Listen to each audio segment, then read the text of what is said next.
Late again, late again, late again. Well, well, well, look who's late.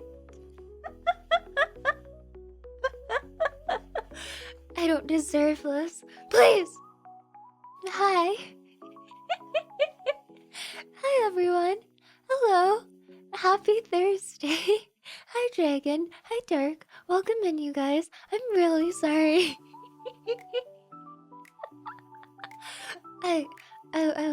I was grinding, and then I was taking care of Yuppie. And Yuppie's been extra feisty today. I think she's slowly entering her teenage phase, and she has more energy than ever, and she wants to tug and pull on things with her mouth using her very razor-sharp puppy teeth. And then I had a stomach ache, but now we're here. Yeah, it's been business as per usual. I hope you're all doing well, though. Hi, Chu! I'm back. Welcome back. It's good to have you. Thank you very, very much. I appreciate that. Hope you guys are doing well. I am praying that my internet does better today. Last Thursday, on Tuesday, I have streamer brain. On Tuesday, when my internet cut out, it basically didn't recover the entire night, and then even yesterday for most of the first half of the day, it was really, really bad. So I'm hoping that things are better today, Ethernet-wise. I was using data for most of my day yesterday. I had to plug in my hotspot to my PC in the earlier afternoon. Yeah, so we'll hope everything hangs in there tight. In the meantime, I hope you all are doing well. I do have things to compensate with. Let me find some presents to compensate for my tardiness with. Hold on. Let me get this.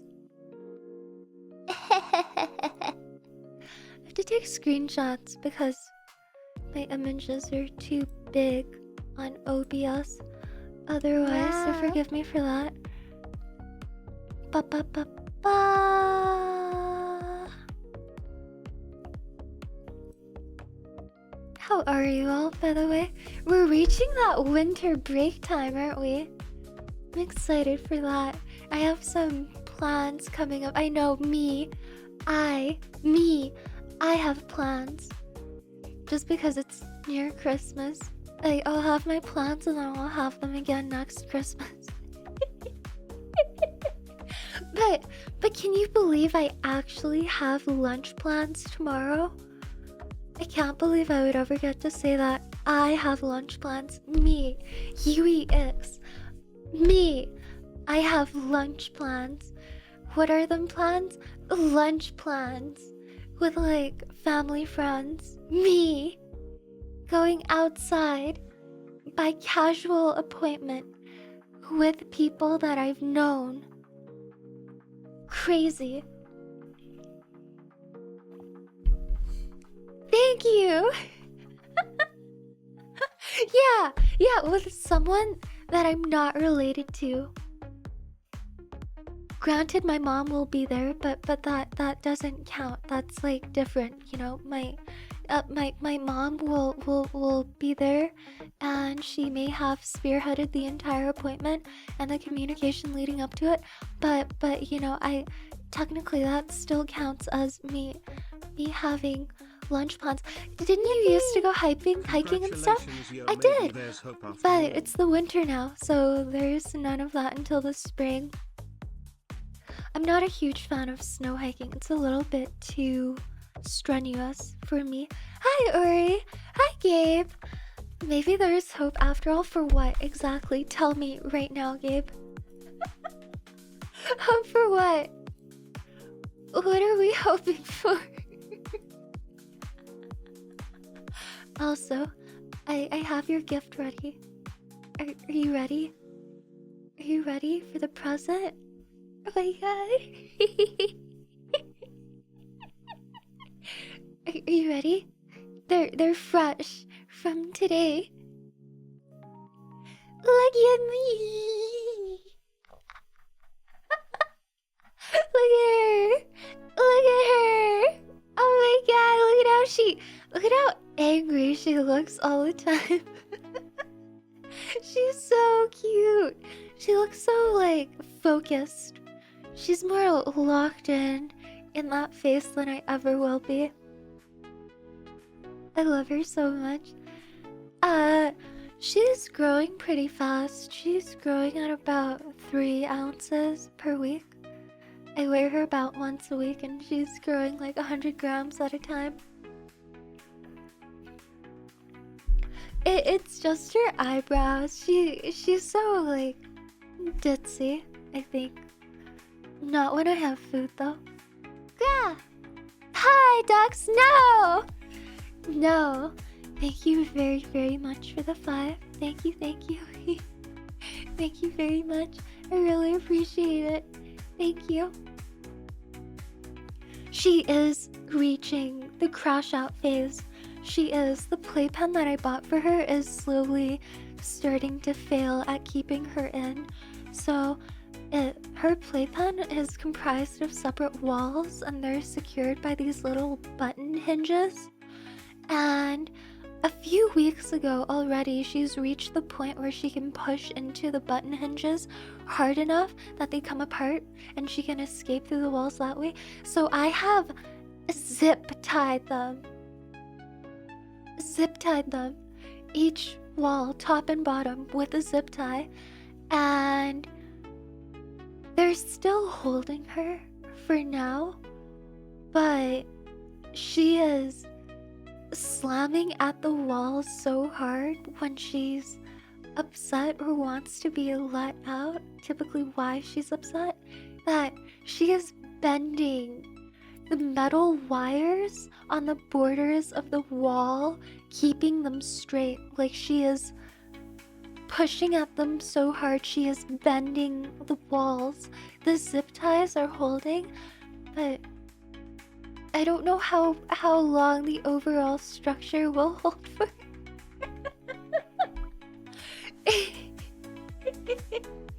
Also, my dad did something else unimaginable today. He was in such a chipper mood when I took her downstairs this morning, and he was like, I'll be right back, and I was like, where are you going? And he said, I'm going to my work table. I'm going to make Yuppie a toy. And I was like, you're gonna what? And he was like, I have so many leftover like wood planks lying around. I'm gonna, cut and sand out something for her to bite on and roll around. And I was like in shock because my dad needed Yuppie more than me. Your dad can make custom dog toys? I mean, technically, no. My dad just makes anything he wants. And she ended up enjoying it so much. And it's like made of solid wood. It's not made of like a laminate, like this little wood mallet that I gave her to chew on. So it kind of fell apart early and I had to trash it pretty early on. But this is solid wood, so she's having a harder time like scratching it at all. And she loves it so much. She's adorable. Start biting on it. My dad like sawed out this little wood cylinder and then also rounded out the center so that she could maintain a better bite and chew on it. It's so cool.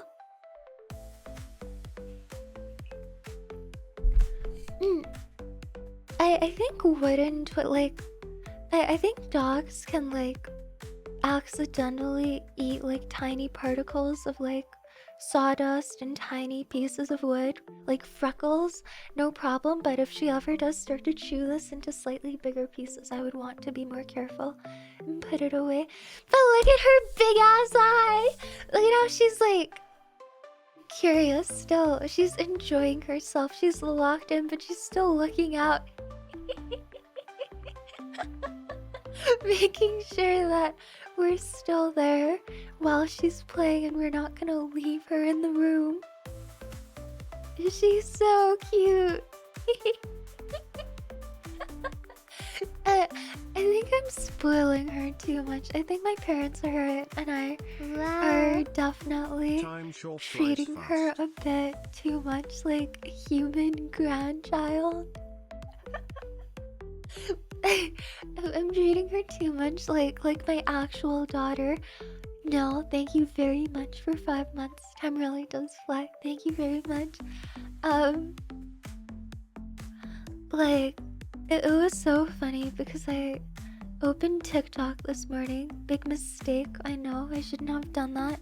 But one of the first posts I got on my For You page was like a scroll along about signs that you've spoiled your dog too far. And one of the first slides on the post was your dog sleeps at the head of your bed.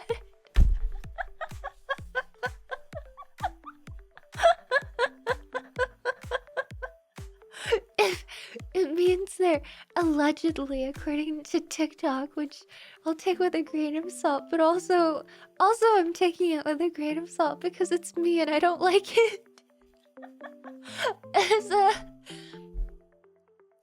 They are entitled, they feel like they are your equal, and they feel like they have a place exact to where you rest your head. She keeps pushing me down. I keep waking up like nearly flat on my back in the mornings and there's nothing I can do. Also, she is so smart. She is honestly practically potty trained at this point, but we're both lazy, and I know that every dog trainer would like kill me for this. But she hasn't learned how to use like stairs yet, and I don't want her to yet because I don't want it to be bad for her back. And during the evenings when we sleep, because I have like a bed that's far too big for just me, right? I basically give her half the bed. What I do is I sleep on my half with my wedge pillow, which she's obviously invaded, and the other half of the bed is like completely covered up on top of my blanket with this doggy pad that she can feel free to roam around on so she doesn't keep like scratching at my comforter. And then on top of the doggy pad, like the whole like pad, like it's like a huge like fabric pad spanning half the length of the bed, and then I have like an actual puppy pad for her to pee on during the night that's like on the right of the foot of the bed in a corner. And she goes there when she needs to pee, and then she comes back and just sleeps beside me.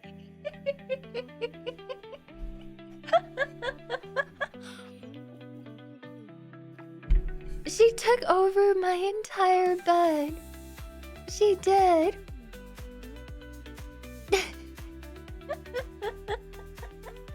She hasn't had an accident though, so I'm hoping it maintains because or at least like I need it to maintain for a while, because I'm gonna be honest, the last few weeks I've been waking up at night every 2-3 hours just to help her empty her bladder, and my concentration and my energy was terrible because I'm a human being. I can't sleep like that. I can't be waking up for like 20-minute intervals every 2.5 hours. Especially because she's a small dog, so it's more like every 2 hours. I can't do that. There is no your half of the bed anymore. It's her bed, and she lets you sleep there.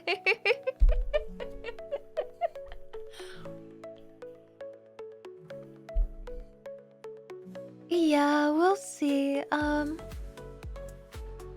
Yeah, I'm not sure what we'll do, but I'm hopeful that when she's a bit older and when she can hold it in for longer, I can train her to maybe go down some doggy stairs and go to her corner of the room and pee.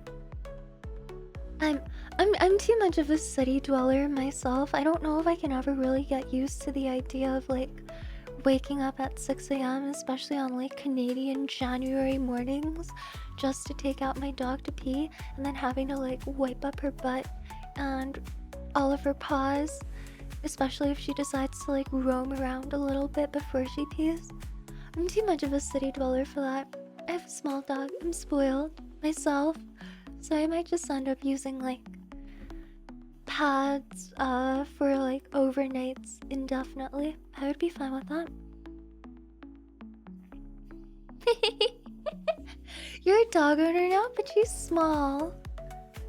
She's so small. If it works, I mean, it is what it is.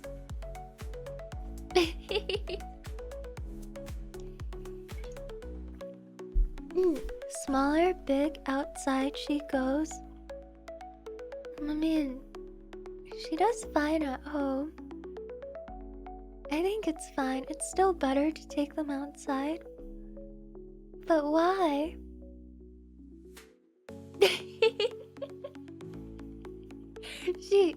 I don't know.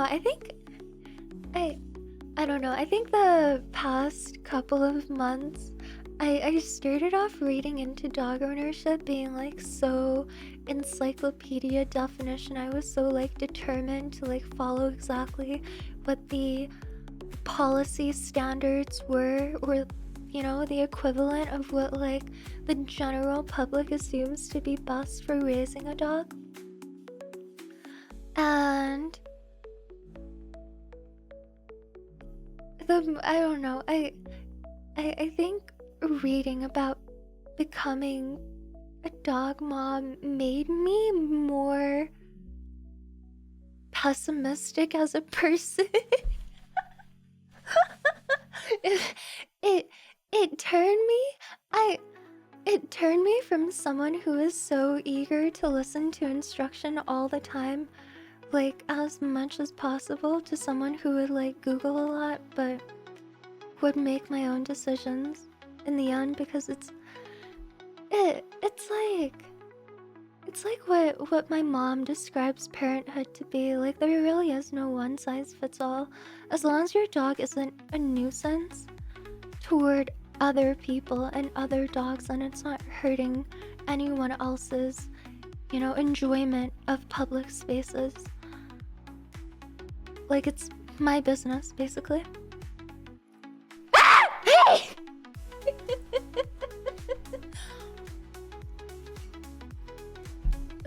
Yeah, like, I think... Shut up! Okay, I'm gonna put Yuppie away now. Thank you for enjoying your pictures with me. But yeah, I think reading into all of it genuinely made me less willing to listen to other people as a person. There is a lot of, yeah, conflicting information, for sure. Like, you have to socialize them well. Absolutely. Shut up! Shut up! I've seen so many videos of people whose like dogs want to be like tucked in at the end of the day, like into a human bed with their own pillow and everything, and they sleep on that pillow. It's so cute. Every dog is different. Ultimately, dog is dog.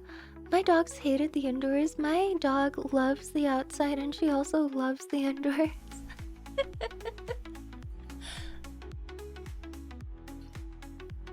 I can't wait for her to get her second vaccination so that I can properly start taking her outside for walks. Right now I can't do that yet, but we're getting there. She really is like you. Shut up! Shut up. Shut up. Perish.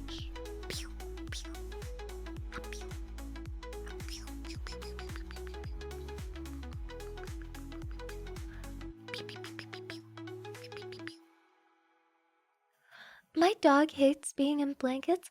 I've noticed that about Yuppie too. She doesn't really. You stupid. No, you. She doesn't really like being under. Actually, no. No, she does. No, I'm just presenting a biased opinion because I don't like when she's under my blanket, because then she starts like crawling up my legs and like up my shirt. Yippee! And she starts Hello, like chat, nice to see digging you. there. Hi Yui, you're looking extra flat today, good to see you.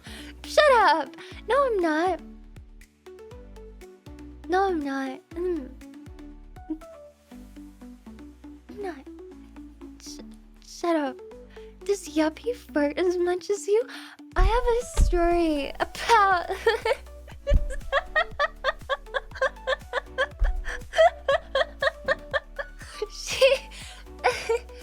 she has hi Nomad. I did have an okay day today. I hope you did too. Welcome back. Hi Newton. Welcome in. She's a little shit. You know, I think for security. Has Yui ever been not flat? You know, Come on, Phoenix, man. We I know aren't you talking haven't been about back for a long fantasies here. time. I wish you weren't. I wish you weren't. I don't, given your behavior right now, I don't miss you at all. You disappear for months, come back, bully me, disappear again, like clockwork. Shut up! Shut up! Uncreative. I know you're smarter than that, and you're resorting to lazy sound alerts and jokes. Shame. Shame. Shame forever. Stop calling him based. You guys are mean. So, like, you know how dogs will sleep with their tail or their butt pointed at you so that they can feel like their back is covered and they're safe and secure while they look out forward? She does that, right? She was sleeping by, like, on my chest this one time, pretty early on when she was still more hesitant to, like, venture out and sleep on her own. And I was, like, curious. I was like, oh, why did she suddenly get up and move off me and then move into the corner of the bed and then Wow. plop down over there? Sup, And then I smelled it. I smelled it.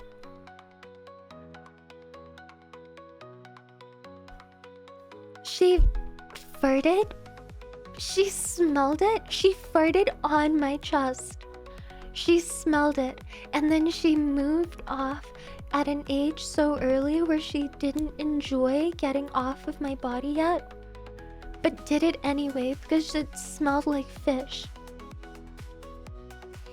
And then she left me to deal with the aftermath.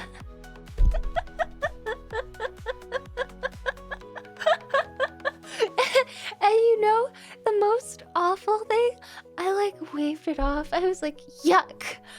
I went back to sleep. Like a few minutes later, she came back onto my neck. For a yuppie snack, but don't spoil her too much. She waited for the smell to subside on my body and then she moved back onto me. This reminds me so much. Now you know what we deal with when you do it.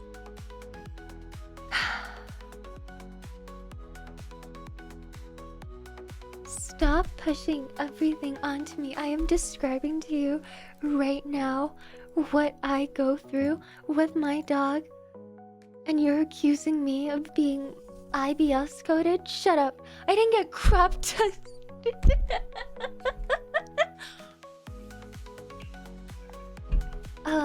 This reminds me so much of the handout that I got from my vet on owning a puppy when I first went for her health check. It was so funny because the document was like written so matter-of-factly, and I remember distinctly every time Yuppie does anything wrong, I'm reminded of the document and what it said, which was, dogs are amoral.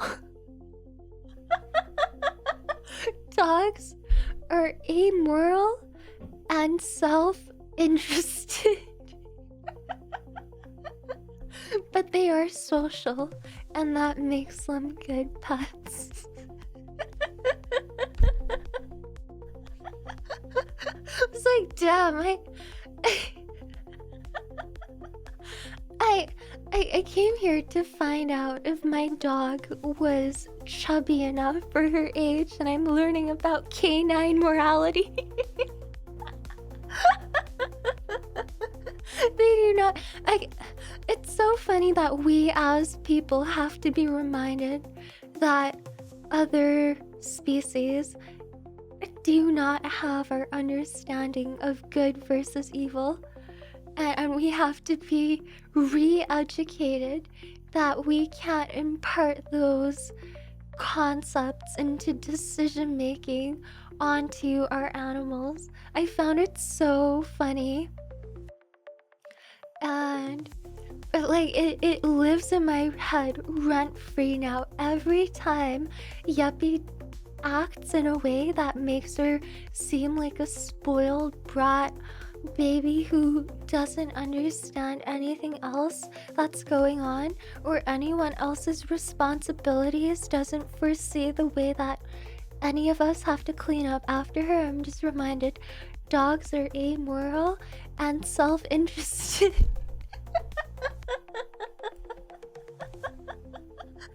Even the fact that they love you is a part of what makes them happy. They have the desire to be social and to love and be loved, but it's because that's their desire that they partake in it. It's not that they're actually doing it for you, they're doing it for themselves because it makes them happy.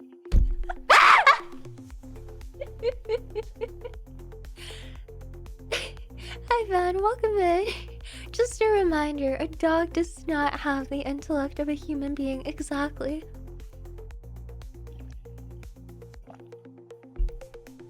No, Heart, they did use the word amoral, not immoral. Moral, yeah, exactly. They have no construct of what is good, and they also have no construct of what is bad. They simply do as they please.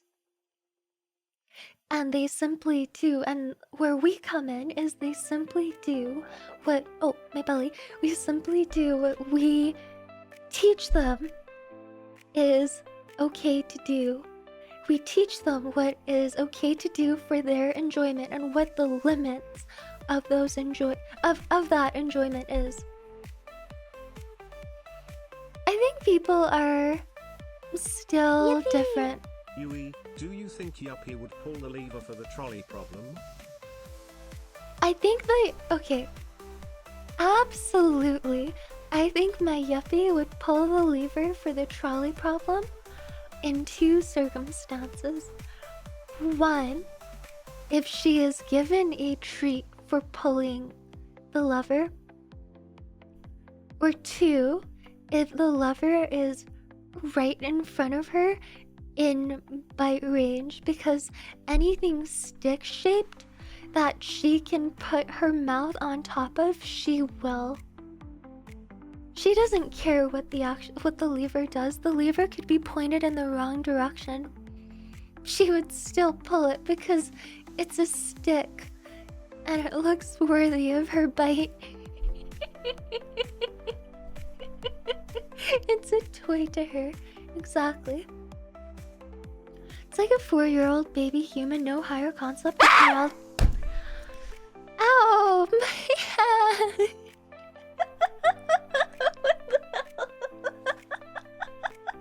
My hand! I need to stop doing that. Dusk is winning again.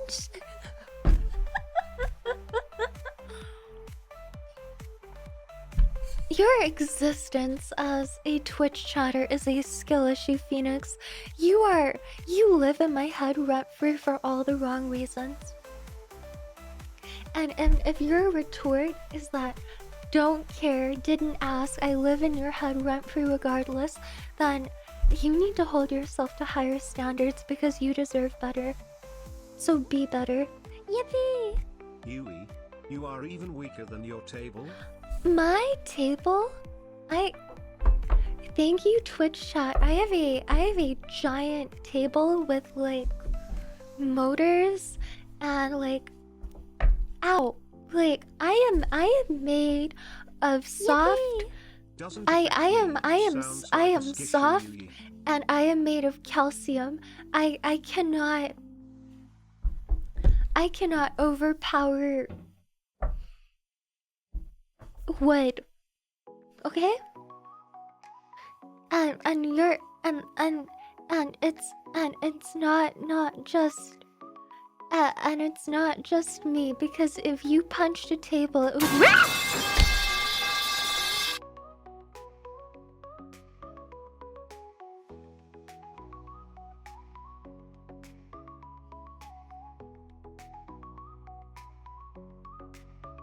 if you punched your table it would hurt you too.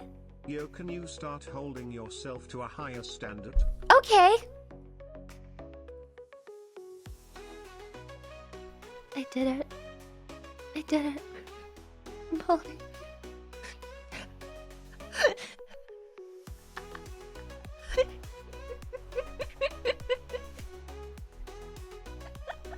Yippee! In addition to my 3-year-old daughter, I'm holding I have a myself slightly younger higher. son and fraternal twins born this year. To this date, all 3 sets of kids have no concept that biting papa's Oh my fingers God. hurts. Weary face, human and dog babies aren't really that different. Yippee! There's Really? only so high she can go. Think it caps out at like 4 feet Oh 11 my inches. God! You actually have 4 kids and you have a pair of twins. That's so cute. Fraternal twins? Oh my God! I personally think fraternal twins are so cute. And like, okay, maybe this is like TMI, but like, as a woman, I do feel like our society kind of rewards individuality, so I feel like if I somehow got to choose, I totally think fraternal twins would be like perhaps better for the kids' like self-esteem growing up. So they don't feel like compelled to constantly like prove that they're different or they're like distinct from their identical twin in some way. But like the idea of fraternal twins is so nice, low-key, because you only from my perspective, it's like only having to go through the entire process once, you know? And it's like very rare, so I consider people who have like twins really lucky. That's the TMI. Also, hi Hikari, welcome in. Hello. Yeah. What else was I gonna say? I don't know. I remember, like, I could totally be my memories could totally be skewed, but I remember being in preschool when I was 4 years old, and I have like distinct memories as a 4-year-old in preschool that were primarily negative because I got bullied. I was like a real softie and kind of my teacher's pet when I was 4 years old going to preschool, and I cried a lot because of it, because there was this one boy in class who would always make fun of me and like literally push me around because he was like a little bit taller and a lot chubbier than me. Like, I distinctly remember feeling wronged by him and wondering why it was that I was nice, but he didn't have to be. I don't know how much that reflected any understanding of like actual morality, but I definitely did have that understanding back then of what kind of behavior was unfair. But I also had the understanding of what kind of behavior would cause discipline. So maybe that was what I was mixing it up with. It wasn't really understanding what was good or bad, it was understanding what presentation would, cause me to have like a little pat on the butt because I was in China. And they still would like actually like spank kids back then at preschool. Maybe that was what I understood. I got bullied so hard all through elementary school. Mostly because, actually, I was bullied by teachers in early elementary school. Girl, I would name one Noel and the other Leon. Spell one backwards and you get the other. Noel? Noel is kind of a boy's name, isn't I have it? twin younger brothers and they I know Leon would be vacillated the hard boy, between we but must be as if you had a similar as girl, I possible feel like because it's funny I feel and like hate Noel, everything maybe you would I want share to in add common like with my an brothers E they at grew the up. end. Hopefully, since my youngest are different genders, they won't compare That's themselves so to each other as cute. much as my little brothers still do. Thank you very much. Yeah, Noel, or just like Noele. I've seen that before too. I feel like with one L, two L's looks a bit more traditional. One L looks more modern, in my opinion. Elion.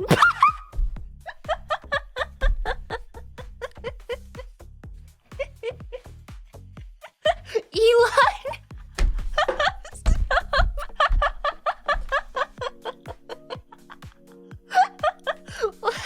Why do we keep making it worse? Get that whack shit out of here.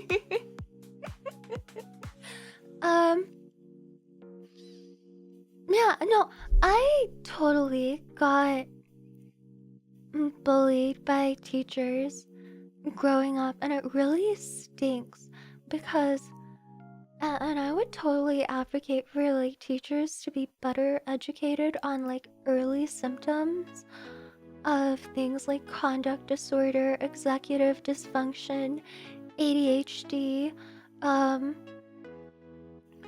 It's like a given that you would hope that teachers are trained on identifying signs of like things like mistreatment occurring at home, like neglect occurring at home. And it's not like me. I've seen so many people reporting on like how they were disciplined as like kids in the single digit ages for acting out when they were obviously like exhibiting signs of things not going well for them on part of like guardians, or like something health wise not being kind of looked after properly. It's so common, and like it's so upsetting. Like for me, I I think I have a bias take, to be fair. I've had access to the kind of I've had access to the education exactly about detecting various various forms of like health and social ailments in kids and like addressing those early on. It boggles my mind that like and to have like a bachelor's or like an undergrad in education, you don't get as much of that, or at least like the pediatric side of that. Because like me and so many people I know had like really obvious signs of ADHD, and all that teachers really knew to do was punish us and like make us afraid. And I know so many people with ADHD, like me included, as kids, we were actually incredibly sensitive, and we wanted so badly to be model kids and to like experience approval in the eyes of adults. I said, damn, that's fricked up. Sports medicine class. Spelling's my. That's so messed up. I'm so sorry. I'm 3 years into my second degree and I have no idea what I am doing. Congrats on your grad program, though. Degrees are just a piece of paper saying you spent a lot of time. Well, I mean, if you're in grad school and it gets you a job, it's still worth something. Don't talk down on yourself. You can talk down on college degrees once you're done and graduated. If you sell yourself that narrative now, all you're gonna do is discourage yourself. I'm pretty sure you are in grad school. You are in the only real form of college these days, or university, that actually gets you any good. Yippee! Getting disciplined for having ADHD is so discouraging as a kid. It is so discouraging. It doesn't teach you how to actually manage your symptoms. Yeah, exactly. And one really, like, we can talk all day about the subtleties of various, like, mental ailments, right? But I can give you an example of something that is like purely physical, and which I think in hindsight really depicted the fact that my teachers were just unaware. I was in the 4th grade and my vision had started to go since the 3rd grade. Thank you, Dad. My dad has like -9 myopia. It's so funny how like genetics work. My dad has like -9 points in both eyes for myopia. And my mom has practically 20/20 vision. And guess where I fell? I fell exactly halfway, which is so funny. And my vision, I distinctly remember, first started to go in the 3rd grade, and by the 4th grade, I was assigned a seat all the way in the back left corner of the class, right by the exit. And I could not see the chalkboard at that point. And I had already been in a lot of trouble with my teacher at that point because I was like a very rowdy, like ADHD, like constantly distracted, bad at math type kid. So I really didn't want to cause her any more trouble, and I was afraid to ask for accommodation. And in fact, I didn't know if it was possible to ask for accommodation because I was 8 years old. I didn't know if, like, I didn't have that concept in my mind, like, oh, if I was assigned this seat, maybe I can ask to be moved. I didn't have that possibility in my head. And my dad bought me a pair of binoculars, like for my birthday the year before, and I started bringing it into class. And I felt like the pair of binoculars was a toy. So I would only I would have it in my desk, and I would sneak it every now and again just to be able to see the chalkboard and to be able to like copy down what I was seeing on it. And it didn't really work, right? Of course it didn't, because I was nervous about every time I had to bring it up to my eyes. And my like learning definitely suffered a lot because of it. And on top of that, my it was especially bad during math because I just couldn't keep up. I couldn't keep up between the sporadic times I was like holding up my binoculars to everything she was going through on the board. And to add to all of that, she started picking up on the fact that I was using binoculars to see the class. And do you know what she did when she started picking up on what I was doing? She didn't pull me aside to ask me what was going on. She didn't like pull me aside to even scold me. She called me out in front of the whole class and was like, "What are you doing? Like, what are you doing with those binoculars? Like, put them down. Like, why are you playing during class? Like, in front of everyone." And I was like shell-shocked. I was frozen in place. I didn't know what to see. And like I remember like everyone was looking at me and I was almost crying. I was like, because I can't see the board.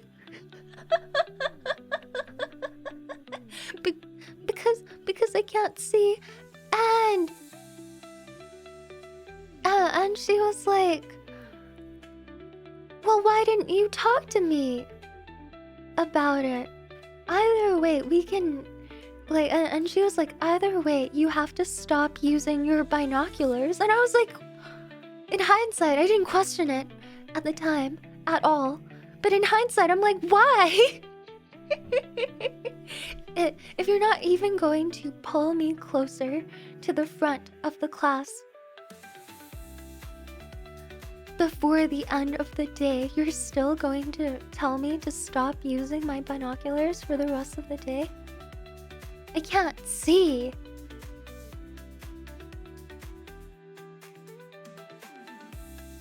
Like granted, in the end, like I do remember she like talked to me alone at the end of the day, and I was so nervous, and like she got in contact with my mom, and we ended up going to like an optometrist and the like for the first time.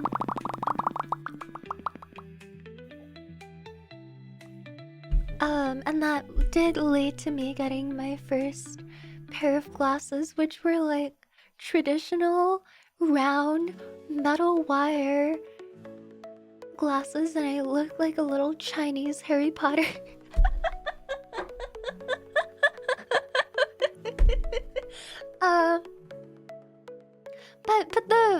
But the events that like led up to that were genuinely traumatic for me at the time. Like they made me, they perpetuated my fear of authority completely. And it was just so like cut and dry, like to me. Like that's not what you're supposed to do. Also, hi Zaku, thank you very, very much. Thank you, I really appreciate it. I hope you're having a good holiday season yourself. That first moment of seeing the world and learning Yes, yes, lenses is I crazy though, still right? remember the Feels like first changing as a time, kid. the first day I went home with my glasses. My mom parked in the parking lot. I walked out and I saw the trees in our apartment complex. And I made out the leaves, and like I still remember that scene, that exact sight to this day. yeah, right? Right?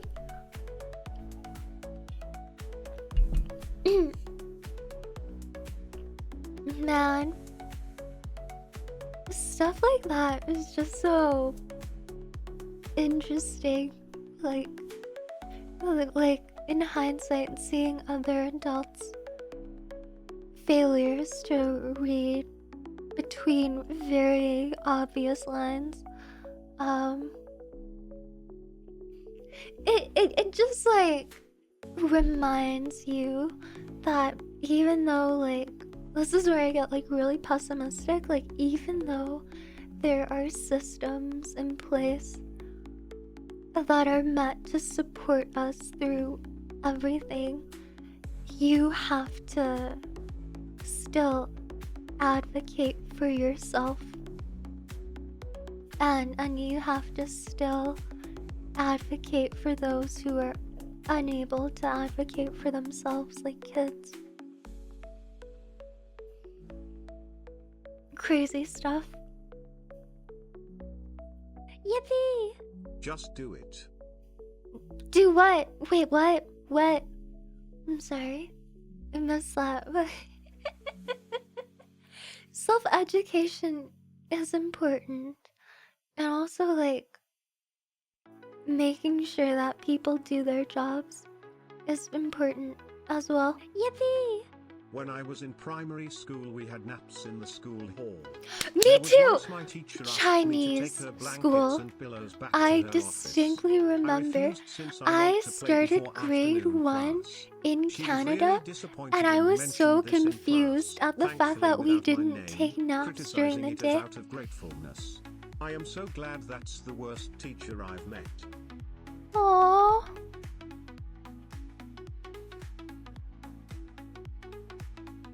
I'm so sorry. I don't get. Okay, this applies to every scenario.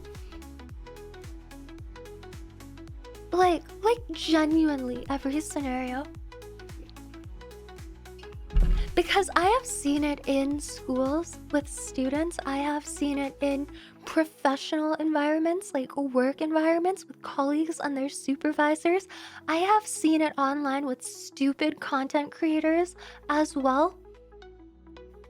This whole concept of calling out people without mentioning their names. I like this whole holier than thou concept. There was one teacher in middle school who forced us to use purple-colored pencil on exams. If it It's was the literally wrong shade of subtweeting, purple, but you in got a real life, I'm 0. sorry. I'm like, If you erased you can to tell I'm change your so answer, mad because I'm even harder with enunciating. colored pencil, you got the problem wrong regardless. Wait, let me read that again. I'm sorry, Surfa. Purple colored pencil, wrong shade of. What? Ah! Ah! Hey. Wait, what? Purple colored pencil? That is neuroticism. That is insane.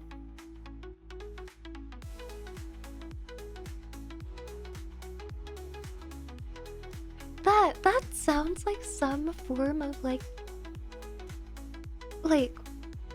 behavioral compulsion bordering on like OCD that she's then like unfairly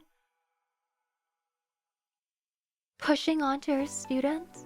That makes absolutely no sense. May I ask what class? Oh no, it's middle school. What class did she even teach? If it wasn't art, then she's stupid. Holy shit. Like, I am so happy to be understanding of people's issues and their ailments until they start irresponsibly pushing it onto people who have no control over whether or not, or over their treatment, basically. It was for chemistry? That is disgusting. That makes no sense. That doesn't teach anyone anything. And this also goes into what I was going to speak about before. It doesn't teach anyone anything. Yippee. Like, I had a teacher almost fail me in math because I didn't show my work. So My many parents props got like that involved and she started in math having me classes. sit Like the whole next to her showing to your make work sure I'm concept not cheating is sicko omega lie. valid. I think the whole like showing your work construct is valid for only math related fields, chem, calculus, and physics. However, I think it stands still that I never liked for like show your work questions. The fact that showing your work and each portion of showing your work was worth as much as the final answer. Like maybe a question had 4 parts in a generic formula on its path to being solved, and each one of those parts was worth a quarter of the grade. I don't think that should have been the case, and I never agreed with that. I think that like, but because I would lose marks on that too. Everyone I knew in like calculus would lose marks occasionally on not like showing their work properly or according to the way that the prof wanted them to. I think like granted I part of showed the work, but I mark did like multiple should be steps in based each on line showing because your it work, was just but algebra. She wanted it line by but line. it shouldn't be worth more than 50% of the mark of that particular question. Like getting to the right answer is still the more important thing. And I think teachers who want to prevent you from getting to the right answer accidentally are tyrants.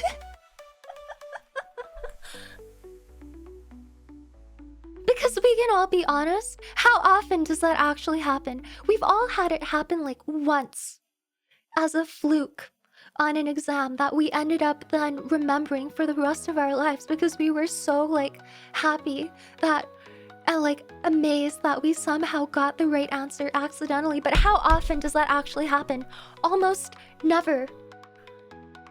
And like why do we then not deserve that mark? We are fulfilling the terms of your exam contract. We got the right answer, and the answer, the final result, which is truthfully most of what we're there for, shouldn't be worth like a quarter of the mark.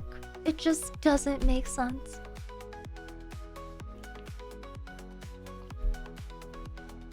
Yeah, exactly. And if your directive on the chapter is to be learning specific formulas and you are able to bypass the formulas on an exam to get to the right answer, it communicates that the questions themselves were inadequate for teaching the intended material.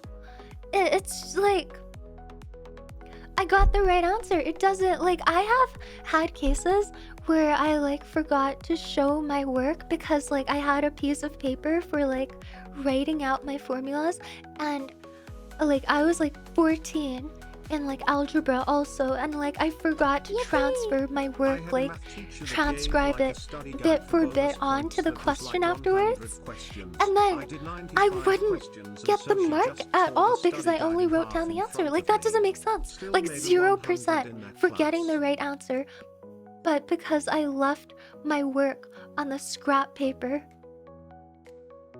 I think as a professor, especially to like early teenagers, seeing that on a piece of paper to me would communicate that they definitely did this work somewhere because it was impossible for them to mental math this out. Where is their work in that case? I have their scrap paper. I should go and verify it for myself. I don't know.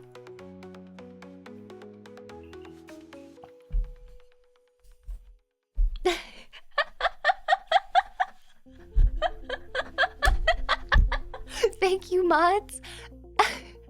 Akilawoos, welcome in. Hello. I love that I'm like here ranting about like pre-calculus and algebra classes. He comes in and says smash.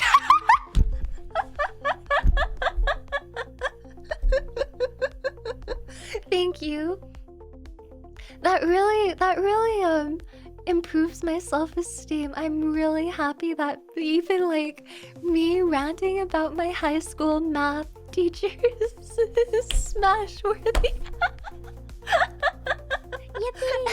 I appreciate that. Thank you. Feeds my ego. Wait, feel anything about that? What exactly, Excalibur? I'm sorry. That's wonderful, Natalie. And that's like amazing because you were that young and you advocated for yourself. And shut up. and also your teacher like came up to you and like came with an inquiry and asked, why aren't you showing your work? Are you doing it somewhere else? Are you somehow using the formula in your head and figuring it out? And then they took that and they worked with what worked for you. And that's what they should do. I don't get like professors who force you to, you know, adapt to their style of learning and communicating their knowledge. Because at their age, with their experience, both through education and through being educators for so many years, they of all people should know, as we, all of us know, and we are random people, maybe with graduate degrees, maybe with undergraduate degrees, maybe with no degrees at all, working all sorts of jobs, all sorts of early ages. We all know that people have entirely different learning styles. Why do people in their 50s who have done it as their careers for decades not realize that, or are just simply unwilling to put it into practice? It boggles my mind. Boggles my shut up, Gabe.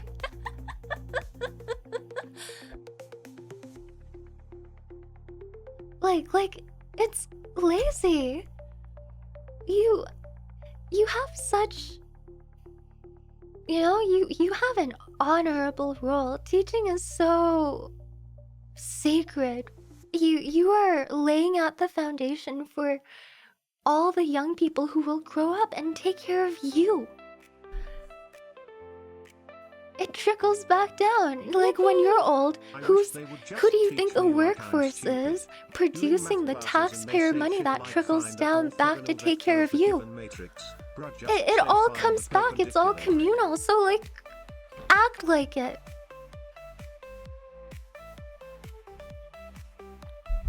I don't know. Sorry, I got a little bit too heated. But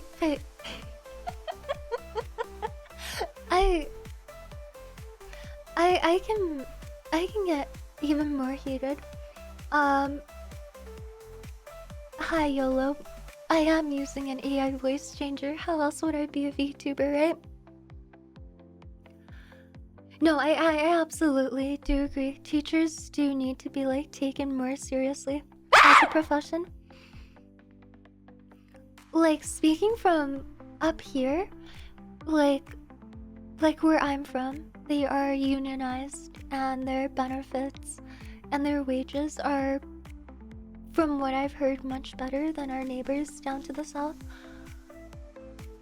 So, no excuses. Be better. Like the fact that our educators where I live are unionized should tell you a lot, as is like they do have better conditions here.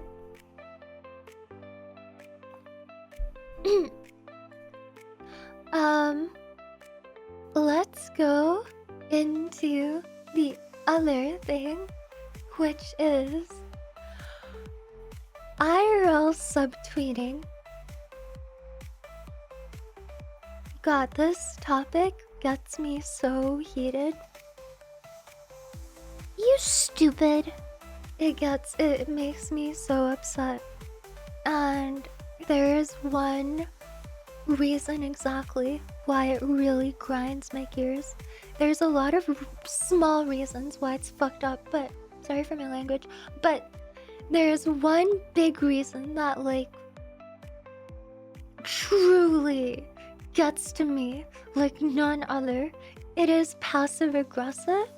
But what's the most awful thing about saying things like, I'm not gonna say who did it, but, or as a general reminder to everyone, while obviously insinuating that something happened, right? Please don't do this, or like someone did this and blah blah blah blah blah. Unless it's in like a corporate environment where it's like the equivalent of someone in HR sending out a mass notice. If it's your teacher doing it, if it's your small-time supervisor doing it in front of you and your peers, if it's your friend doing it in a group, if it's someone in a Discord server or on Twitter doing it, it grinds my gears because that person giving out the notice thinks that they are in a position of moral superiority. They think they are being the bigger, better person by explicitly stating, I'm doing good because I'm not calling anyone out.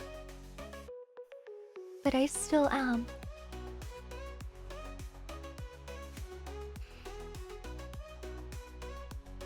And it just, the virtue signaling, I especially cannot stand when I see content creators do this.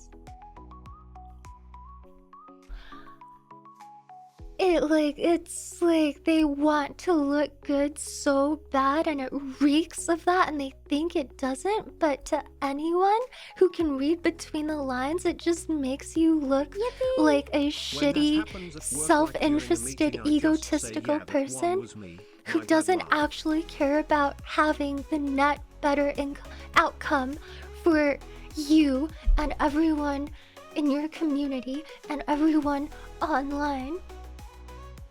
You just care about how you look. And you don't care about the person it's directed at as well. Can we go back to throwing gloves and dueling like it's 1593? No more hiding, It bothers only me standing to deliver. to no end. And okay, this is what I was going to get into next. Tag asked, okay, but how do you comment or discuss behavior of a group of people without doing what you're talking about? My opinion, I have to say it's my opinion. You guys can certainly have different experiences, but my experience is that through various different IRL and online mediums of this type of PSA, quote unquote, it doesn't teach anyone anything. I certainly can say that through seeing people talk in passive-aggressive, like self-serving tones like this, I have never learned anything about what is better behavior. Like, can anyone else name a time that they've seen someone act like passive-aggressively about someone else who's done something and they've seen that post or heard that like announcement and they've been like, oh, okay, sorry about that. Well, I'll incorporate that into my understanding of etiquette. And is that what you took away, or was what you took away, oh shit, okay, this person's a little bit on the stickler side. Okay, I'll be sure to avoid anything in that direction when I'm speaking with them or like when I'm interacting in that space.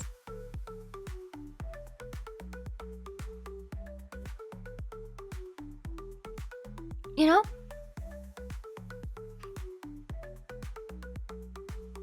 I just avoid the person exactly. That is exactly how I take it.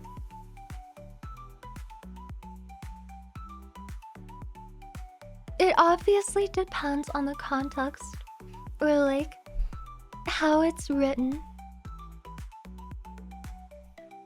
But so many people lack that tact. Maybe it's unintentional, but it often comes out self-serving.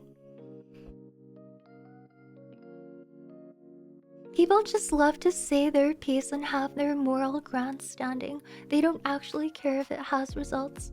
You know what else I would say is a better avenue in this case, because of course, what is the point? Sorry, I need water. Because of course, what is the point of me pointing out problems if I can't propose a solution, right? If there is an issue. Has anyone ever heard of reaching out to the parties involved directly and settling things in private?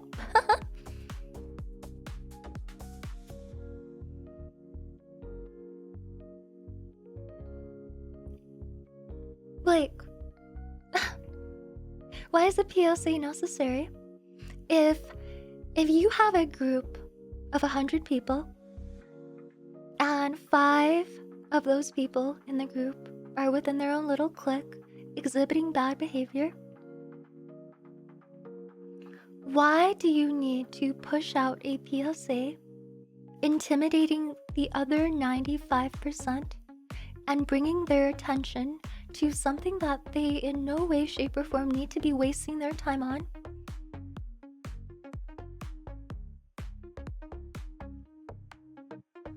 Why? Like, why? I don't get it. This is why I feel like it's virtue signaling. Because you do not need to publicize issues to solve them. Publicizing issues does not solve them, as a matter of fact, 90% of the time.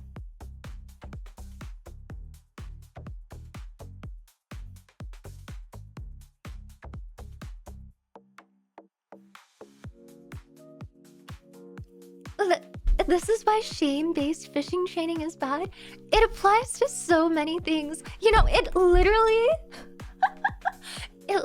applies to freaking dogs. It applies to dog training. You teach them what is right and what is wrong, even through positive affirmations, through positive association training.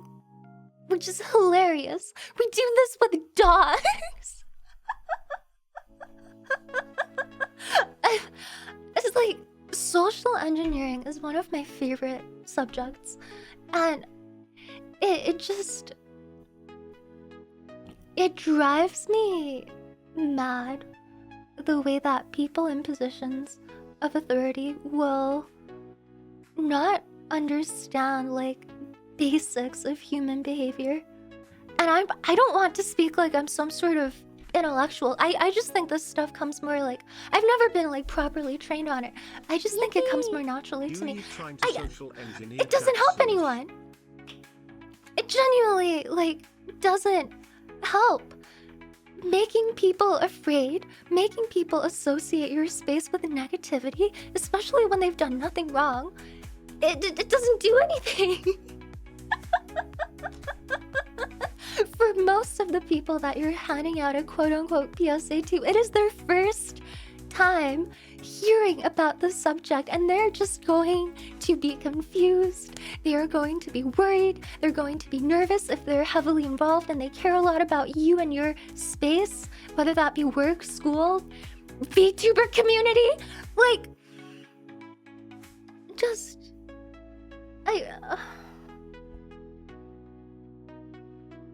And it drives me like crazy, especially like in a group of adults. At least people can handle themselves, people can decide, and they have the capacity to maturely respond, right? Whether they want to be a part of something or not. Kids going to a public school do not have that choice. Well, too many people just feeling good to be superior than others, even in Minecraft. Like, no, like any community, like a Minecraft server, a freaking GTA RP community, anything, any group structure where there is an established guideline of what behaviors there should be, as well as a hierarchy of people in positions of power.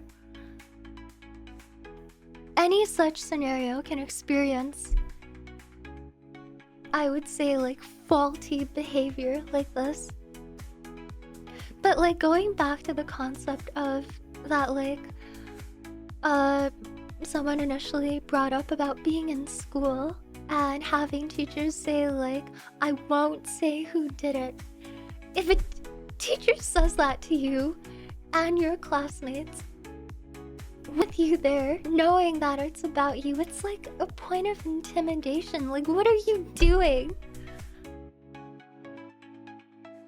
You're a kid. You've no control over the situation, over whether you want to be in that space. And you certainly feel like you don't have any control This is why I just roam around the internet over and how to never stay react. in one place too long. Don't deal with drama if I just disappear for a while. Unironically, I think that's a lot of...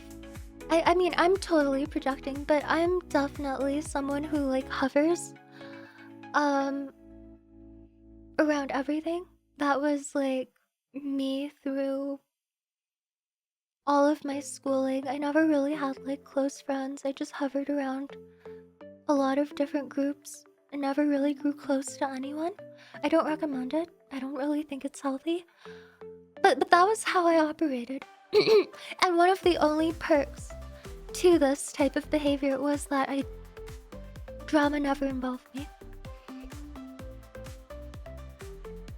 I wasn't close enough to anyone to be directly involved in anything, ever.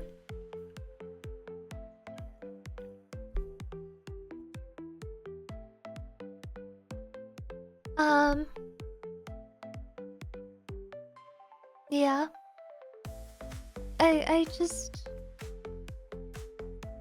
I really do think the terms like intimidation tactic and like virtue signaling apply heavily.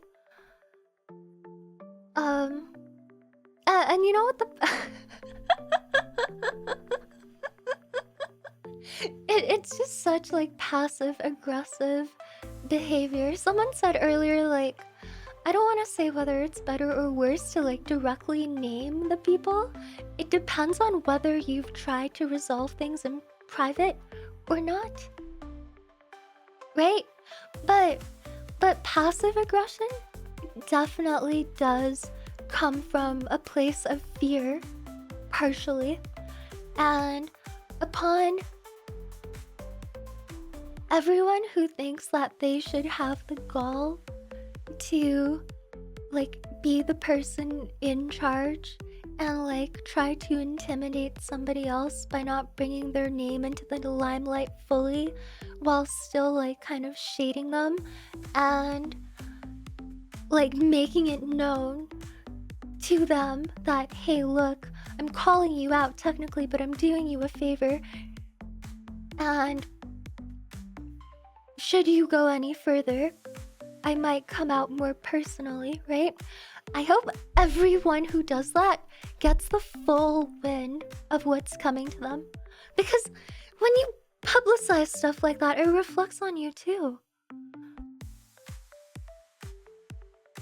It absolutely reflects on you as well, at least to somebody like me, because it communicates to me that for some reason you were unable to solve an issue in private.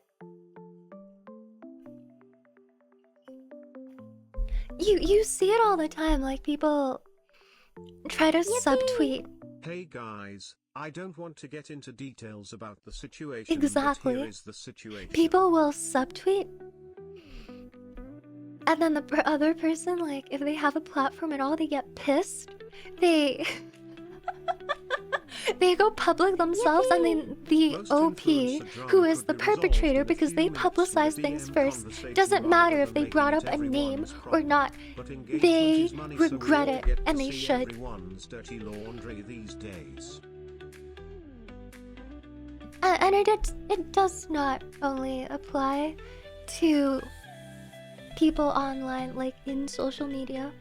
It absolutely applies to like even coworkers on like WhatsApp or on Slack, or like fellow classmates in like a program wide like Slack or Discord server, calling each other out. Like,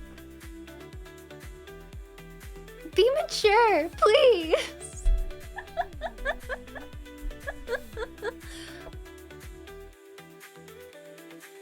But sometimes things can't be handled privately. Yeah, in that case.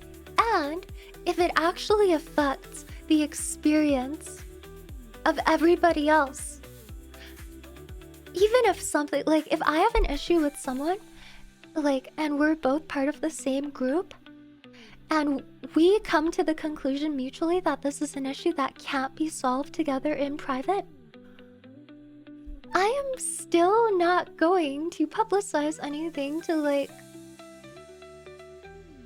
It's like out of spite. Like, why would you at that point? If it doesn't directly impact the group dynamic, or I can put up with it because I have thick skin, you know? I don't care enough to, you know, try to slander anybody's name and make it seem like I'm right.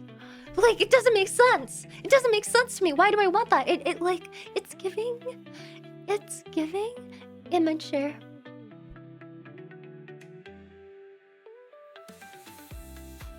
The compulsion to seem like the bigger person and to seem like the moral person, instead of simply accepting the perspective that it is life.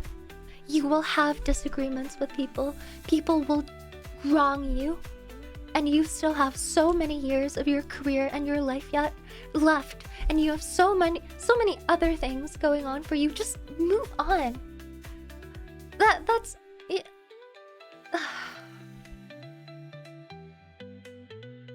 Like, boo-hoo, my feelings got hurt. So many people in your life are going to hurt your feelings. And hopefully you have people in private who you can talk to and sort things through with. There's no reason to bring other people into it. That is, like, immature. Hi, Hermit. Welcome in.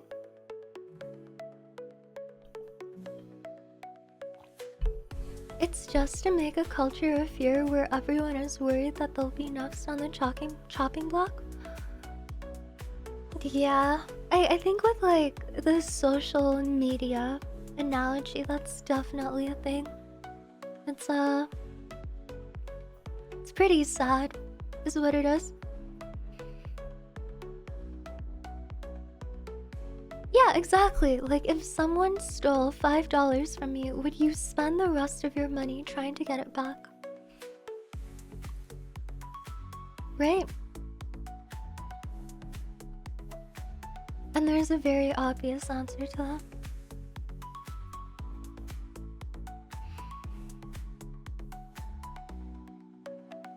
I think it, like...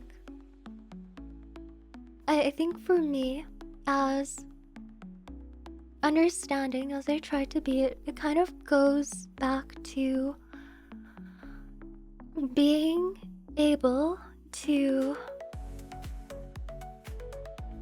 interact with a person and observe whether their personality and their behavior is of someone who lives like they have something to prove. And I have to admit, I've never liked that very much. Some people just live rent-free in other people's minds, like how I live rent-free in Yeats.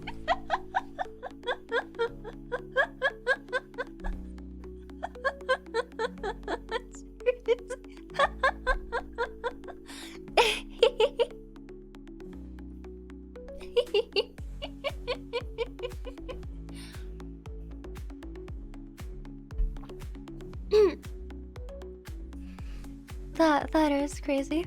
Wow. Wow. Hi, Arius. Thank you for half a year. Thank you. I appreciate it. Yippee! For a more positive conversation, I found something you might be interested in as a Chinese horror streamer. There was an ancient Chinese scholar and philosopher called Wang Chong who said ghosts can't be real because if they existed, his office would be getting legal complaints when the living do so ASAP when inconvenienced. ASAP? Wait, Yet what? this has never happened ever. It wasn't his only argument Wait, against wait, ghosts, I'm not but it is understanding his this. funniest. His And office you know, would be solid getting point. legal complaints.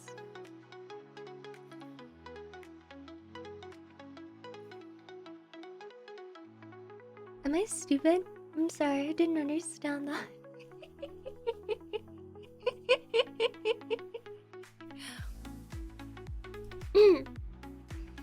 Also, hold on, let me read back a little bit. You stupid.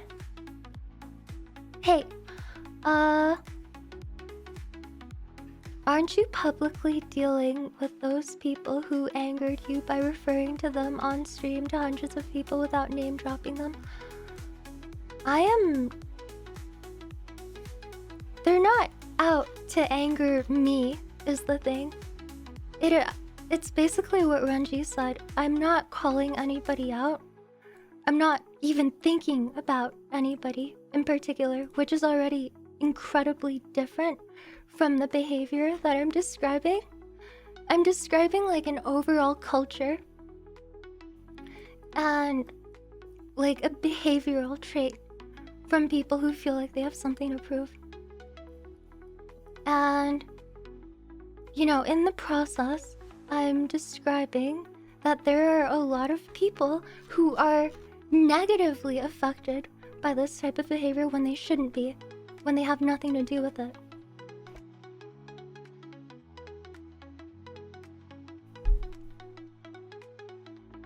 In addition to that, if you really want to take it there, yippee! Basically, he said if ghosts are real, why don't they ever come to us to settle legal disputes, make financial claims, sue those who wronged them, or reveal the circumstances of their own deaths when a living person would do this straight away? Wait, I have to understand this. Hold on. Why don't they ever come to us to settle legal disputes? Oh! I mean, maybe if they're a ghost, it doesn't matter to them anymore? I don't know.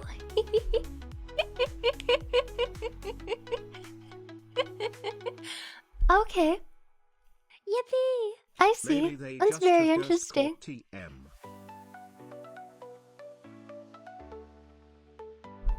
TM. Anywho, I'm... Like I'm saying, I'm also describing this entire topic from the get-go because somebody in chat brought up their personal experience with it, and I think a lot of us have had similar experiences, me included. Not for me. Like, for me, it's never been online. It's always been typically in a classroom setting where a teacher would, like, bring up some negative behavior that he or she experienced in the class and turn it into a warning for everybody, more or less.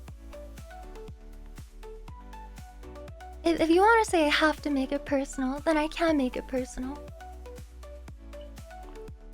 Like, if like a teacher in a classroom says, hey, I'm not gonna say who did it, but some people have been doing this and this and this, and it's really bad, and I will start giving out detention time in excess to anyone who continues to exhibit such behavior.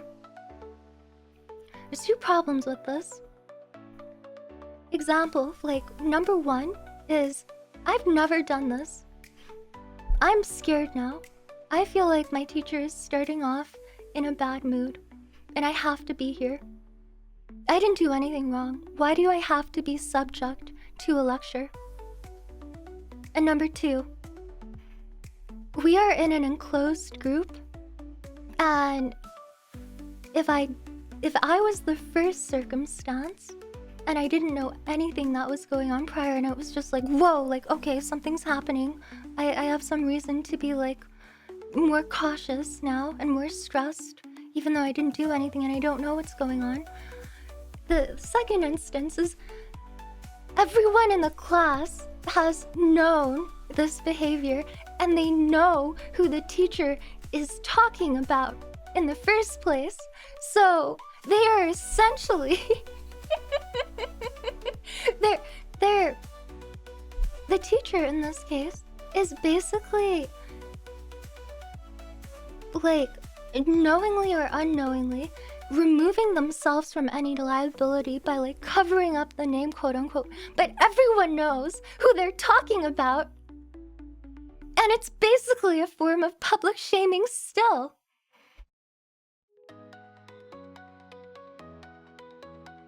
And yes, you can say that not everyone in the class might know according to this analogy, right? But even if like 10 people out of 40 know, then, and the person who is the target of the lecture knows that certain people in the class know, it is still a source of shame and embarrassment for them. Right?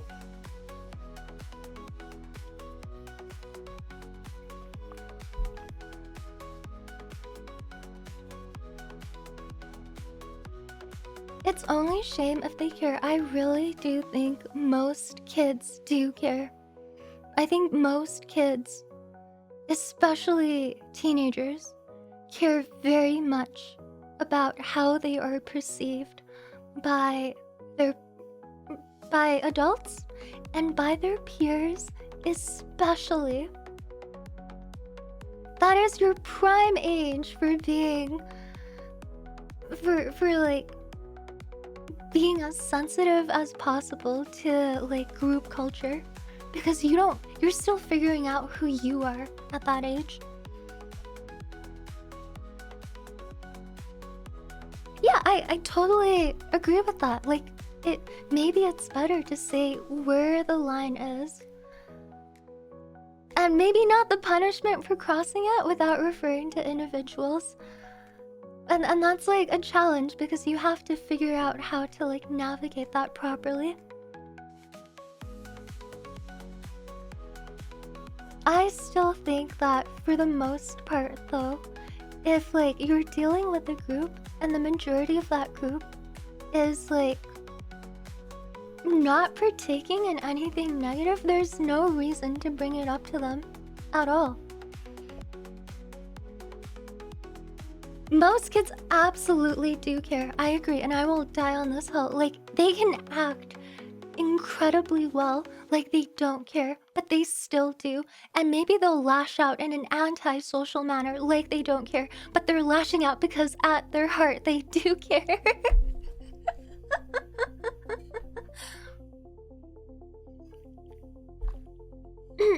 They care, and then they care some more. And it gets to them in ways that they can't even fully fathom. It gets to their subconscious in a way that like affects their thought process unknowingly for the rest of their lives.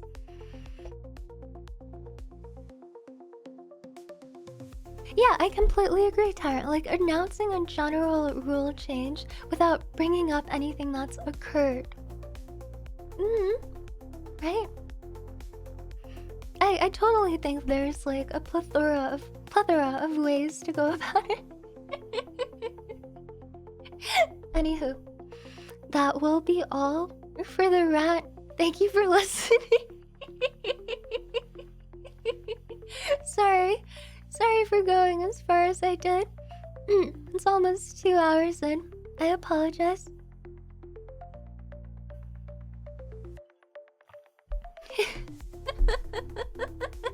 And to just clarify one more time, I am not thinking of anything specific in mind that anyone may be currently thinking about. This was brought up from a chatter bringing up their experience in middle school, and for me, I took it to various different examples. But like, if you asked me right now, like, who are you thinking about? Not even one person comes to mind. Like, I cannot think of any names. It is just a general behavior that I see people in positions of influence and power partake in, and I don't think it's fair to the masses who have to observe and experience it. That's why I'm speaking on it. And like I think for the person who like has to, like me included, we were all there, like having to be part of Don't be sorry, that honesty is mass, based. part of that main group who had like somebody in charge, right? Like it's, and even as me now, like it's on all of us to be better, basically. Yeah, but thank you very much for subbing. Thank you.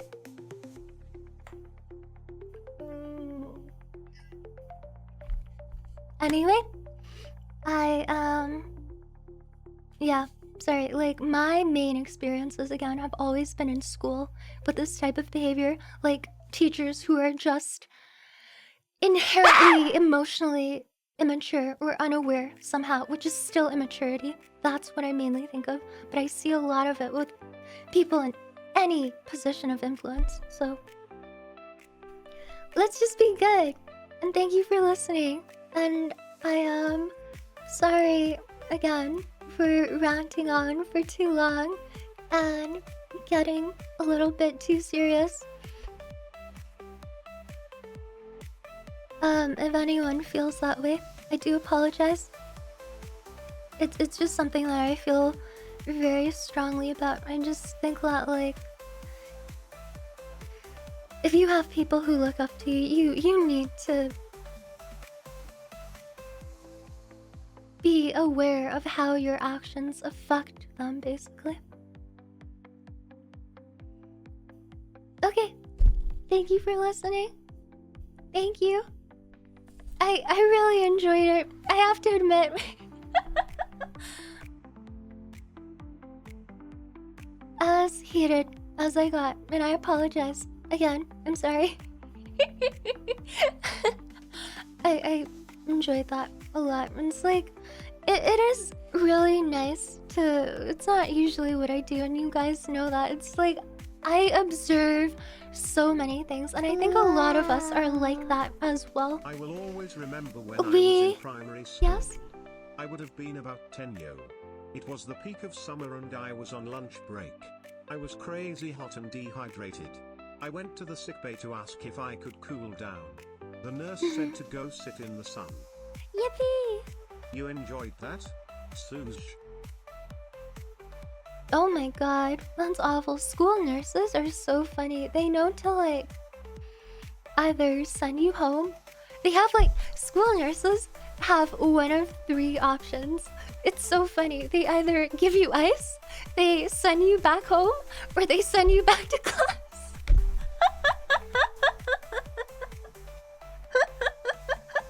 That's all I do. For the most part. In like hindsight now, because I never really, when I was in high school, I was a first responder. Yippee! And we did not you got that off have... your mind. Shut up! I did get it off my chest, which I have. Hi Chan, welcome in. Like, I had a school nurse in high school. I never saw her, and I was a first responder. Like, I never met her. Like, I don't know where she was. Yippee! For 5 years. You never had anything there in the first place. I don't know when they show up. we had like, what's it called again? Like a school infirmary, and we were short on first responders at my high school because no one wanted to do it. So I was on call like literally all the time, and I basically used the infirmary as like my personal like study office during my like free blocks, especially from like grade 10 to 12, the latter 3 years, when I was constantly like on the schedule for being in charge of like first aid responding. I never saw her. I don't know what she looked like. I don't know her last name. I knew we had one, but like 3 years, I never met her.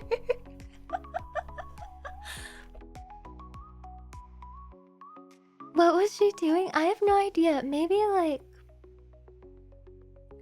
maybe she was in charge of the whole city. No clue. I can't even pretend like I understand that part of public health and how it works.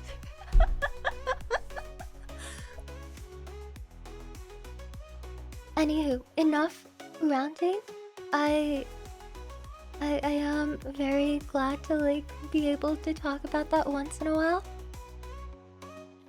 I still do like totally see the perspective that some of you had, which was that like no matter what I do in my position, if I talk about anything that like grinds my gears that occurs in a social context, it will seem like I'm airing things out, and I have to admit I forget about that sometimes. I don't rant to anyone else about this type of thing or anything.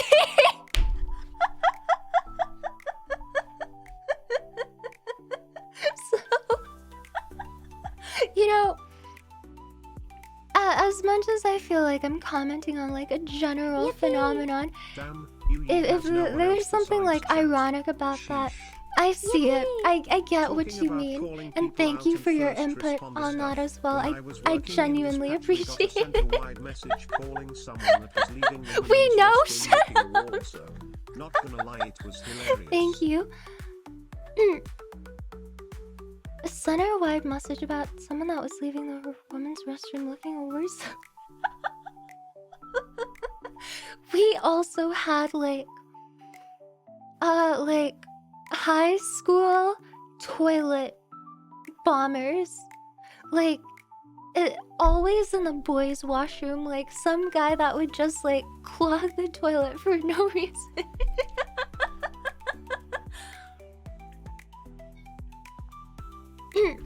No, like he wouldn't have bowel movements that would clog the toilet. Like he would actually just like fill it with toilet paper, single ply, during blocks, and like leave it for somebody to discover. Like totally malicious.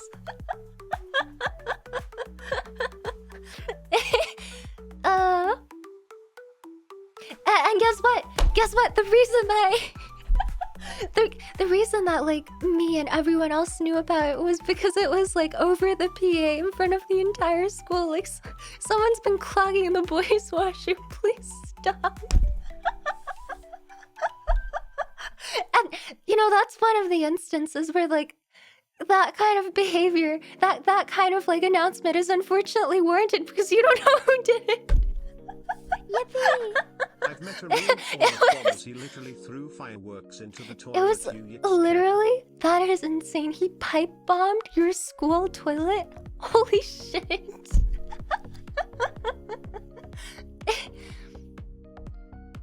Like, you don't know who did it. It was my like vice principal, and he was this like super burly dude with an Australian accent, and he was over the PA going like, please don't do this.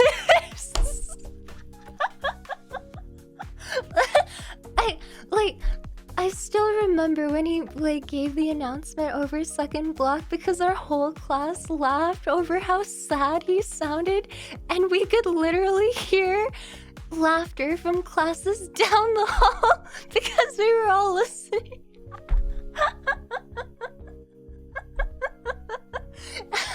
High school boy bathrooms are war zones. They are literal like World War I trenches. They are not to be trifled with. I am so glad that I was born a girl just so I didn't have to sit through boy toilets from 13 to 18.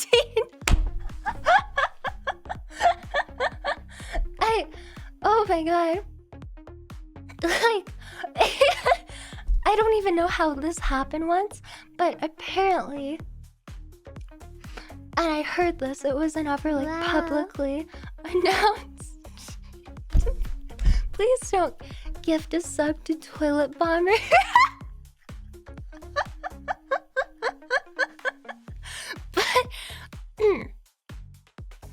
But like, apparently once like some guy in the guys' washroom like had a bowel movement and like either took the shit next to the toilet to begin with, or like somehow took the shit and then scooped it out. And I only heard of this because of one of my classmates who was like a guy and like told me this was circulating among the guys. It was specifically the boys' washroom in the gym, and I think that should communicate everything. That's why like it was only word of mouth for me, because I never went anywhere close to the gym past grade 10. like they were like there was mad speculation about this. Like they trying to understand whether this guy like straight up just like did it next to the toilet or like actually scooped it out, because he made a huge mess. So everyone was like leaning toward the fact that he got all grimy with his hands.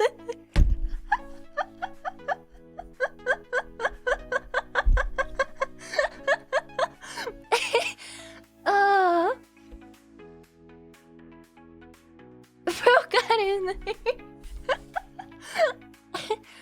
there. Teenagers and their brains. James Sutherland moment. For real. Oh my god. But yeah. Okay, no more tangents. Back to the initial discussion.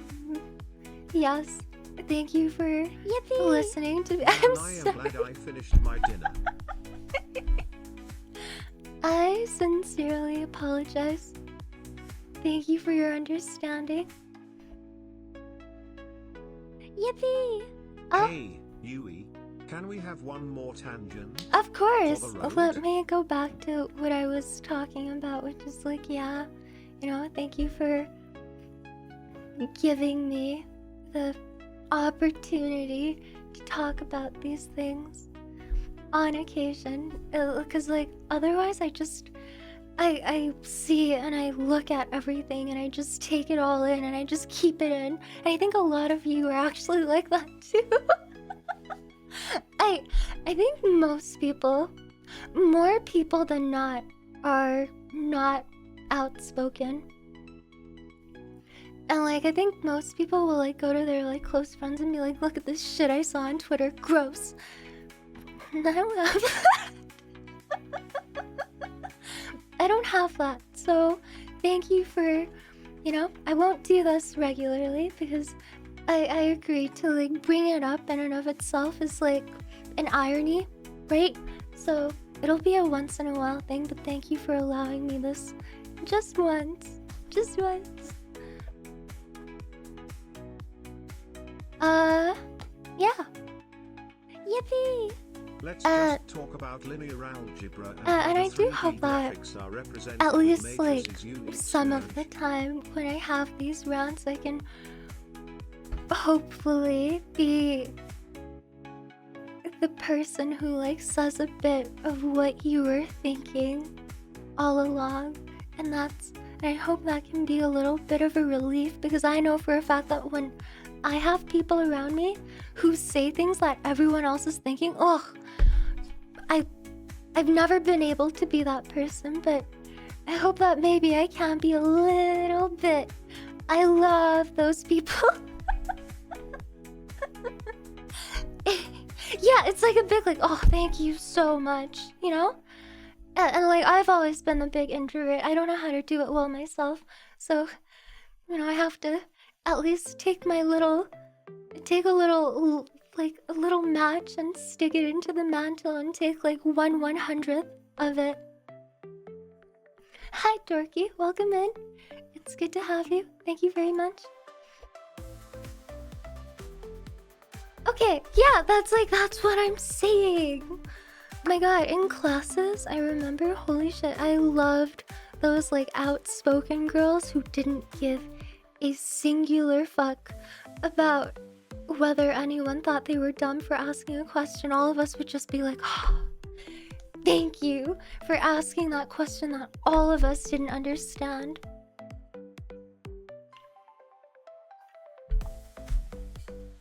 Alright. Thank you again for listening. I will go and take my break now. Thank you for listening to me for almost 2 hours again. Sorry, the yap session went like way too long today.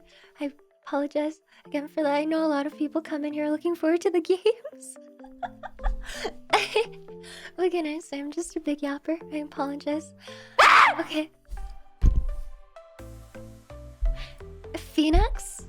Okay, just before I go, I know we've stalled a good bit, but I need all of you to publicly shame Phoenix because I know for a fact that this is the first stream he has shown up for this week, and he is second on the leaderboards. Red badge. Shame. Shame.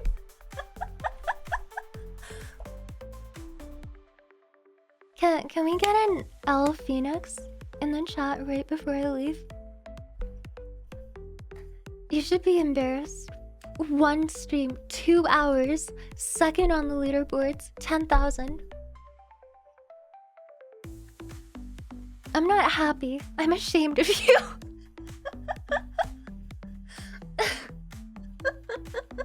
Yeah. Stop! L Yui? L Yui? Are you kidding? Oh, I need more water. Yippee!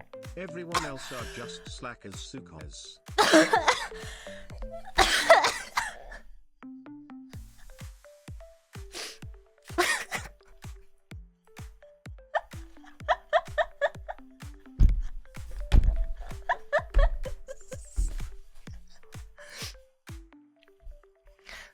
I need to go back to ranting. I don't.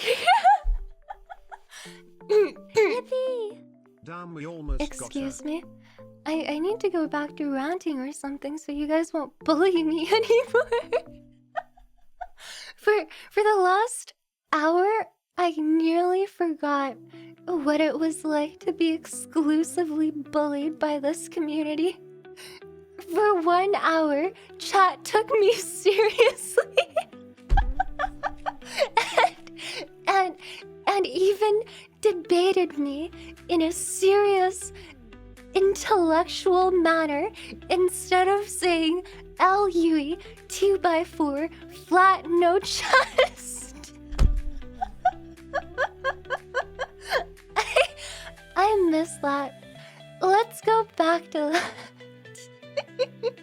Welcome home.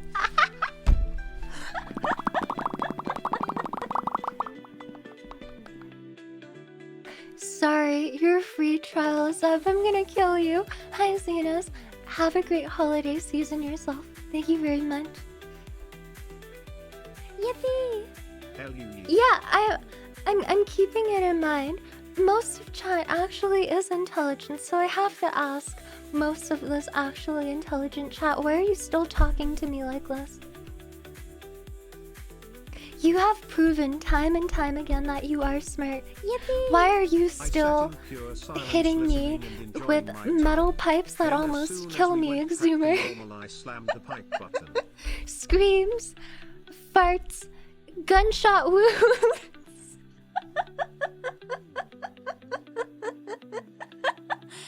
I sat in pure silence, listening and enjoying my time. Then as soon as we went back to normal, I slapped the pipe button.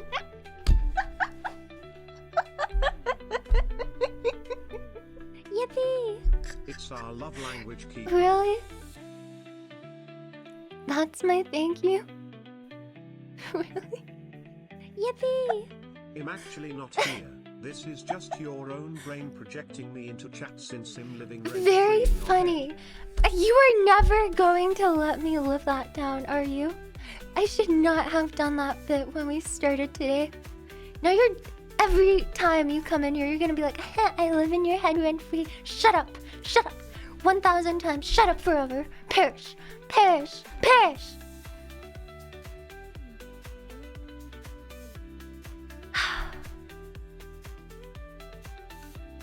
Alright.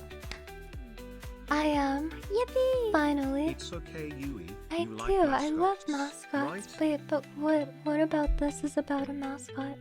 I'm sorry, but I'm a little bit Just lost. found out the line before you type is called a cursor, but I prefer to call it you.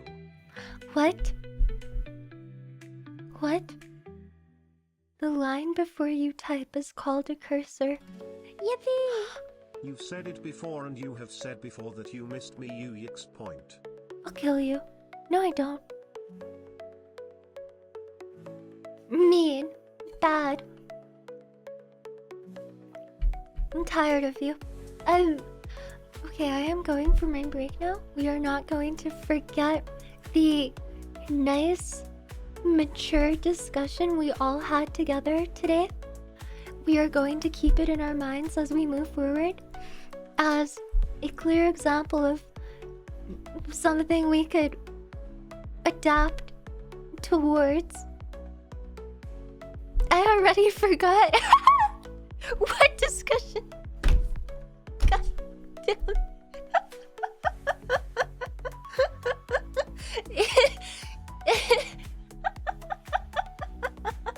Is this how Walter White felt when he linked up with Jesse for the first time, and Jesse basically told him, "Hi, Mr. White, I don't remember shit from your class."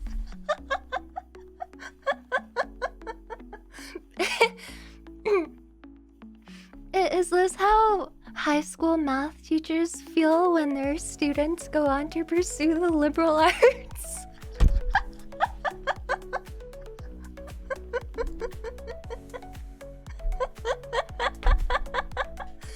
Okay.